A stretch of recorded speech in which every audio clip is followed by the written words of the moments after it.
बिस्मिल्लाहिर्रहमानिर्रहीम सुबहानल्लाहि व बिहम्दिही सुबहानल्लाहिल अज़ीम सल्लल्लाहु अलैहि व आलिहि वसल्लम। ये कहानी है जग्गे और बग्गे की, जो बचपन के दोस्त और बड़े होकर बदनाम ज़माना चोर बन गए थे। गांव में कोई चीज़ गुम हो जाए तो सबसे पहले इन्हीं दोनों पर शक किया जाता, लेकिन मजाल है जो कभी पकड़े गए हों। उनका उसूल था सफ़र रात का, काम चुपके का और माल साफ। एक दिन चाय के होटल पर बैठे थे कि एक किसान ने बातों बातों में बताया, ओए तुमने सुना है बाहर वाली हवेली में जिम्मेदार ने हिंदुस्तानी नीले मोर मंगवाए हैं। कहते हैं उनकी चोंच चांदी की तरह चमकती है और हर मोर के पैर में सोने की घंटी बंधी है। ये सुनकर जग्गे और बग्गे की आंखों में चमक आ गई। जग्गे ने कहा, बस भाई, अब हम चोर नहीं मोर चोर बनेंगे। उसी रात दोनों ने मंसूबा बनाया, नक्शा खींचा, वक्त तय किया, यहाँ तक कि सांस रोकने की मश्क भी की कि मोर कहीं हल्की आवाज से चौंक न जाएं। आधी रात के वक्त दोनों स्याह कपड़ों में मलबूस बोरी और रस्सी उठाए हवेली पहुंचे।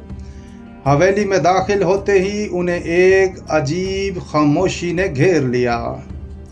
जमीन पर नरम घास थी और दूर एक मोर पंख फैलाए चांदनी में नाच रहा था।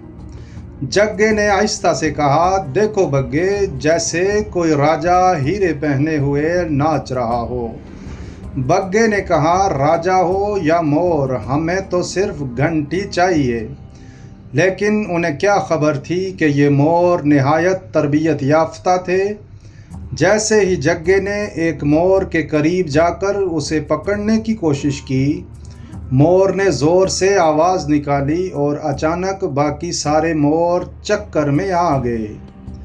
वो मोर जिन्हें वो कमज़ोर परिंदे समझ रहे थे, जंगी सिपाहियों की तरह झपटने लगे।